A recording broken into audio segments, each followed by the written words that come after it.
আসসালামু আলাইকুম, সবাই কেমন আছেন? তো সকাল সকাল এখানে আমরা ভাত ভাজি খেয়েছিলাম। তো এখানে ভাত তেলানি করা হচ্ছিল, আর পরবর্তীতে আবার দুপুরে রান্নার আয়োজন করতেছিলেন। এখানে মাছ দিয়ে ঘাঁটি করবেন, মুগ ডালে ঘাঁটি। এই জন্য মাছে সব ধরনের মশলাপাতি দিয়ে এটা মাখিয়ে কষিয়ে নেবেন।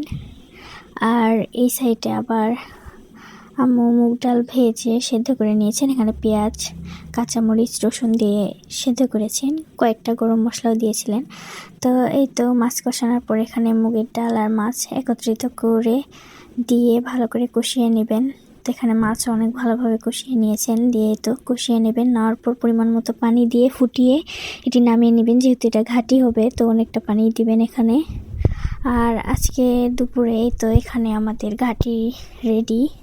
দুপুরে ছিল ঘাঁটি, এখানে ছিল সরিষা শাকের ভাজি, আর ছিল পালং শাক দিয়ে, আলু বেগুন দিয়ে, কুমড়ো বড়ি মাছ দিয়ে চচ্চড়ি। আর আমি দুপুরে এখানে ঘাঁটি দিয়ে ভাত খাচ্ছিলাম।